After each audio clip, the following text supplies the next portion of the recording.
Okay, good morning, good afternoon, or I don't know, probably good evening. I don't know exactly the time you are watching this video.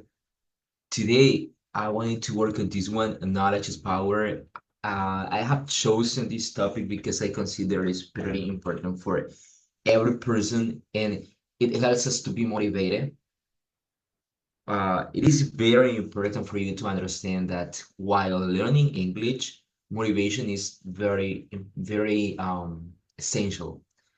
During my study, my thesis here in the United States, I have addressed these important aspects to find why some ESLs or EFL, like English as a second language or English as a foreign language students, are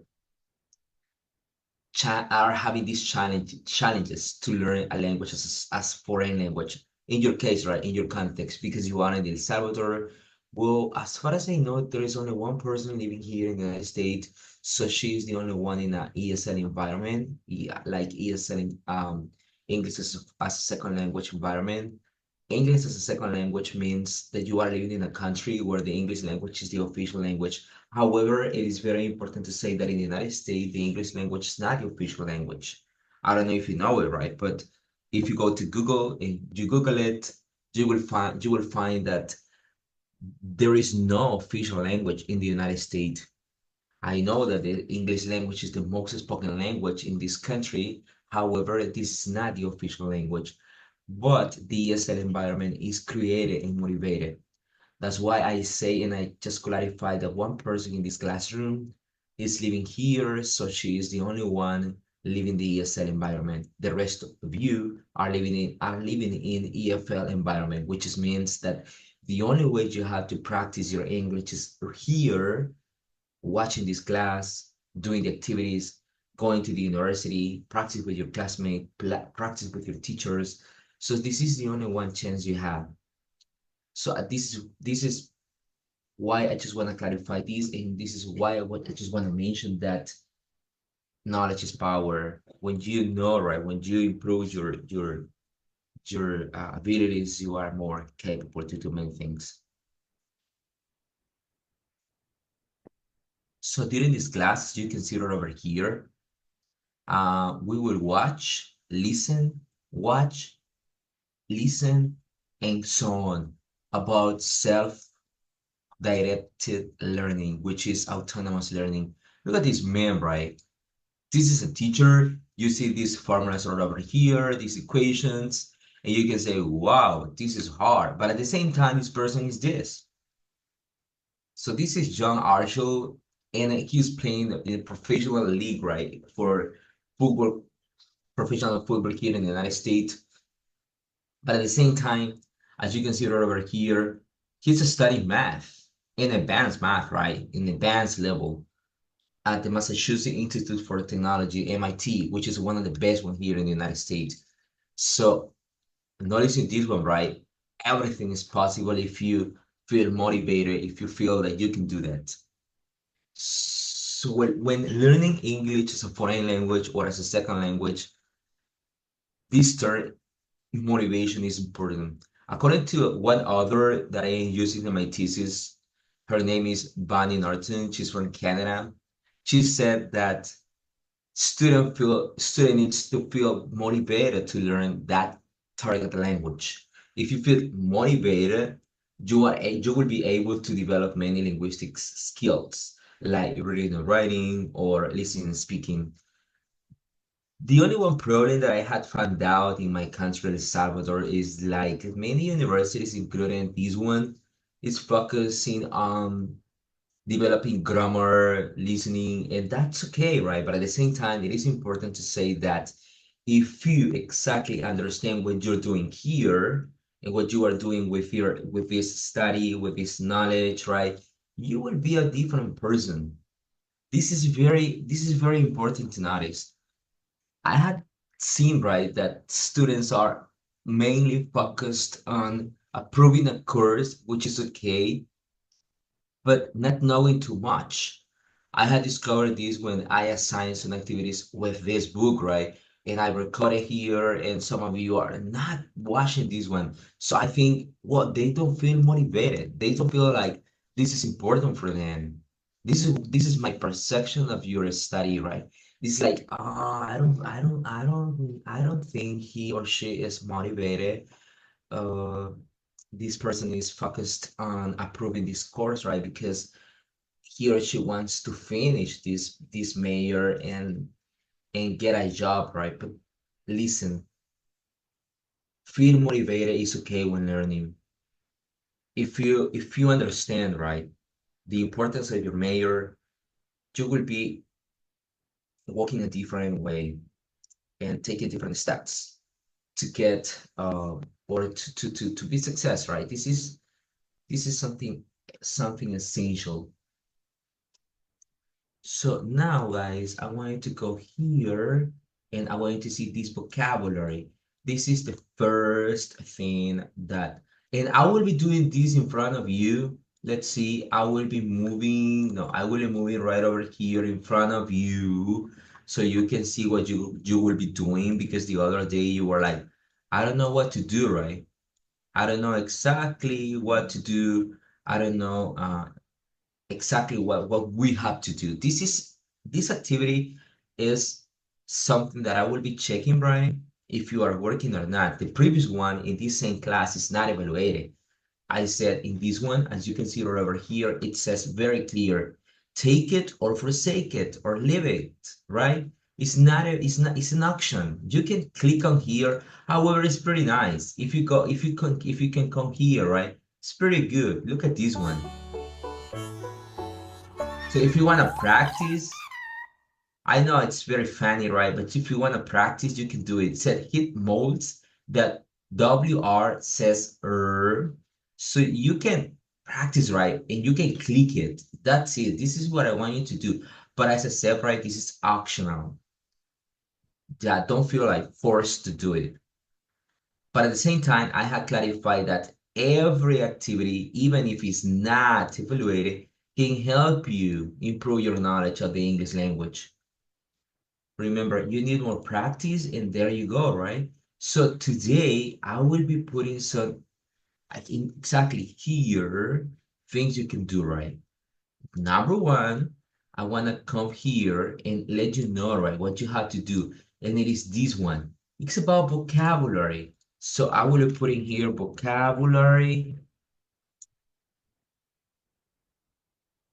This is what you have to do. And I will be just, let's see this one, right? I will put in this man. And when you see this man, you will quickly understand what you have to do. This is the first thing. This is what you have to do. And you have to come here. You will be watching this picture and you will be saying something like, oh, I need to work in this, right? Yes, you have to work in vocabulary.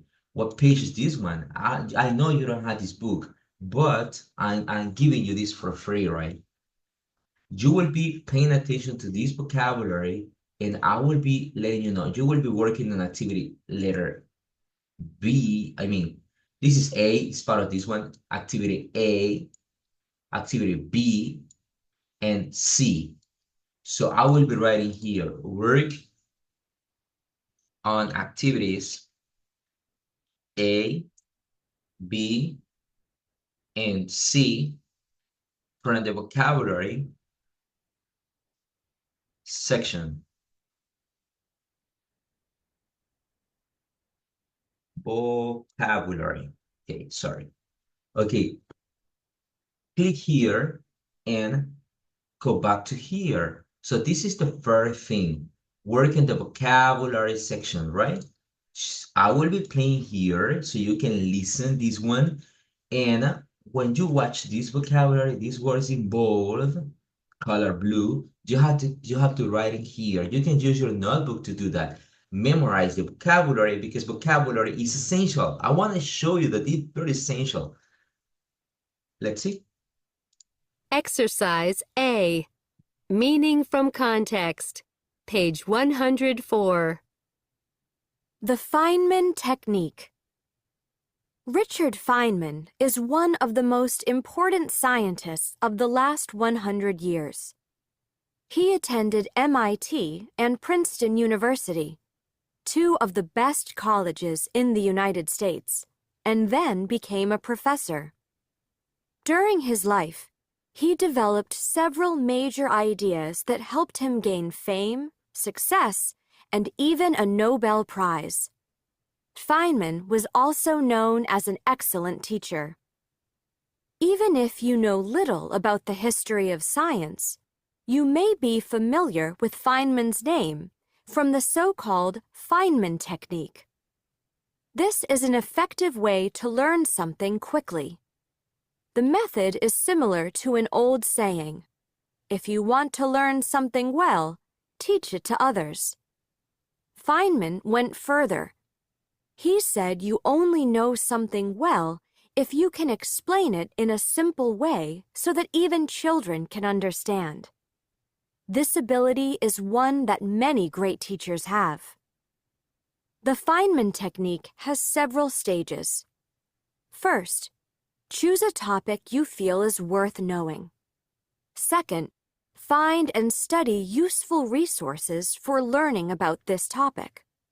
After that, explain what you have learned to a child. Doing this will help you recognize things that you need to study more because your knowledge of the topic is not complete. You will also recognize things the child did not understand. This could be because your explanation was too hard, or perhaps some of what you said was not relevant. Finally, go back to stage 2 and repeat the process. Keep doing this until you feel you understand the topic completely and can explain it simply. Okay, good. It was very nice, right? This one. So as you can see, the vocabulary here, number one is game, success, familiar, need, effective, ability, worth, resources, knowledge, and relevant. What you will be doing is look at these words in your dictionary, or if you know all these words, right, you say, no, I know all these words, don't worry about me. It's okay. But if you don't know them, please look at it in your dictionary, because I'm not gonna be able to provide you, right, all the words translation, so you can do that. And then please go here, word activity A, B, and C. Okay. So I hope you can work on it. And I will be right now, wait a minute, in front of you, right, doing this, because I don't want you to be uh, like, teacher, what do we have to do today? Or what is activity? I didn't get this activity. So please go here. I will be giving you exactly like enough time to do that. Vocabulary. Okay.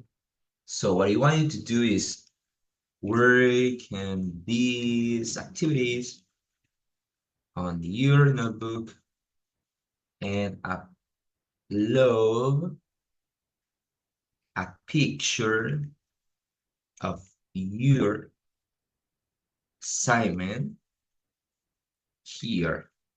This is the first thing you have to do. And click on here. You got this one. I will be clicking on here. Today is 20. Let's see, enough time for you. This is 20. Tomorrow, 23. Okay, midnight. This is easy. I think you can do that very quickly. And you have this activity here. So no props with you, right? You can work on this one. Then we have to continue with this book. And in this one, we have to watch a video, right? I know it's too much, but I will be using this part for the next class. Right now, I want you to go to this one because this is about what you are studying this week, silent consonants.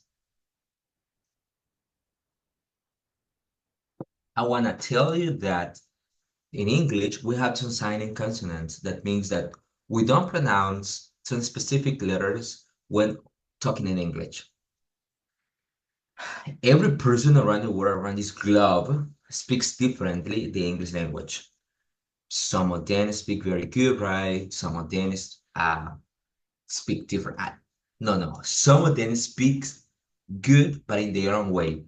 And this is because of something pretty important. Look at this one. This is my book here in the United States, and it is because of let me see.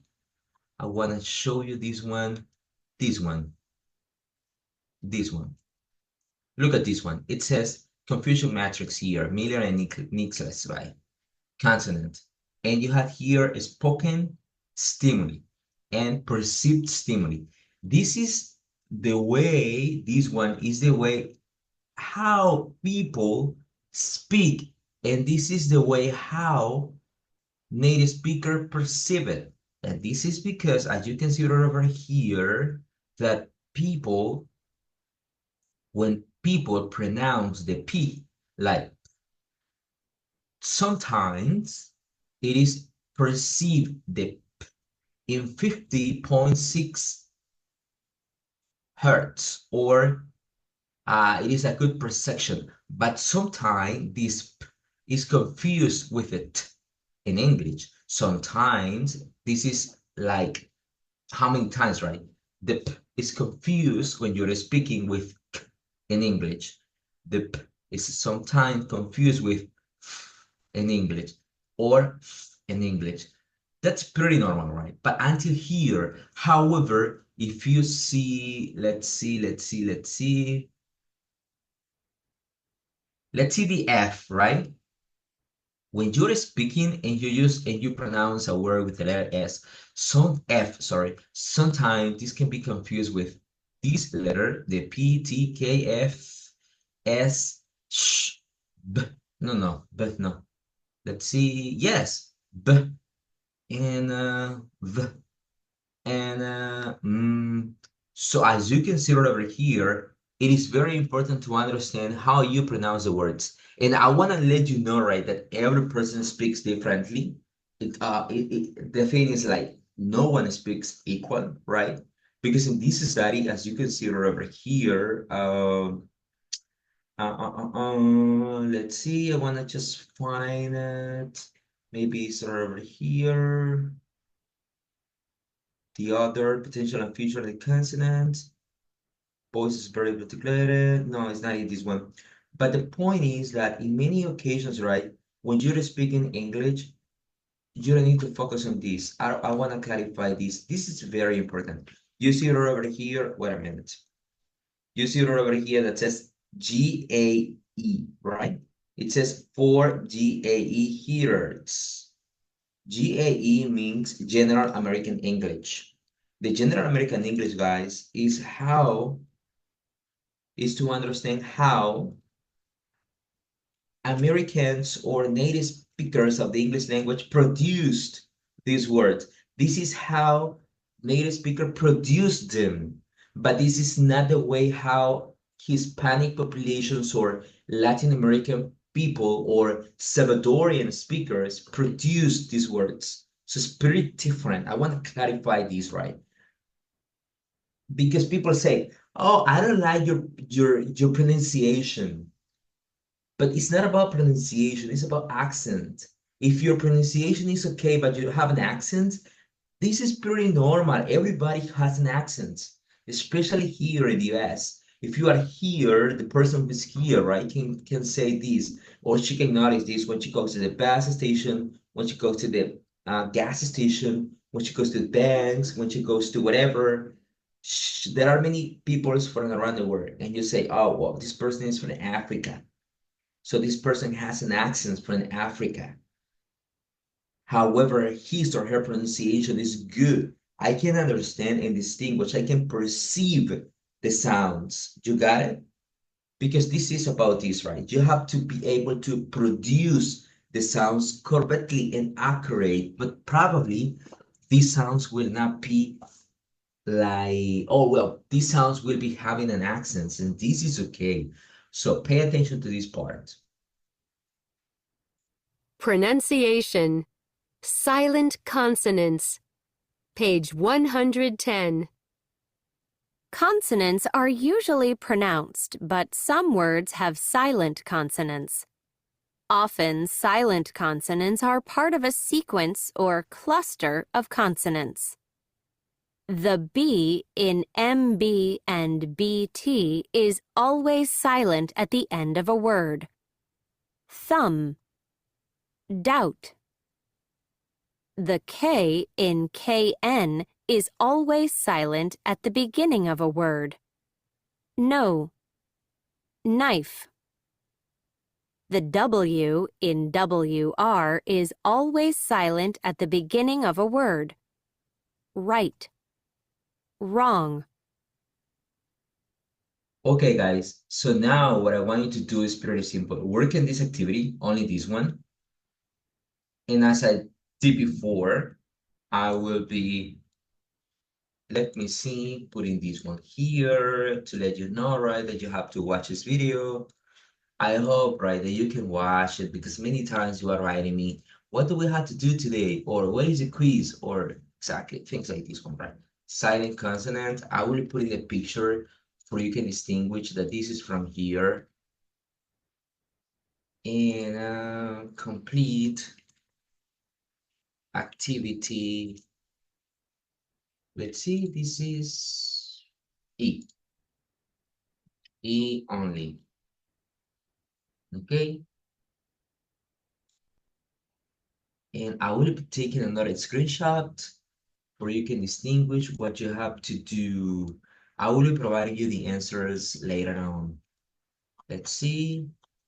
So I'm doing this in front of you because I don't want you to say something like, oh, I don't know what to do. I didn't do it because he didn't explain, right? Place your assignment here. Okay. And at the same time, 23, oh no, 23, just two assignments as you can see until midnight. It's too much time. It's enough time. So complete this activity. And that's all, guys. Thank you so much for staying here and watch this video. Have a nice day.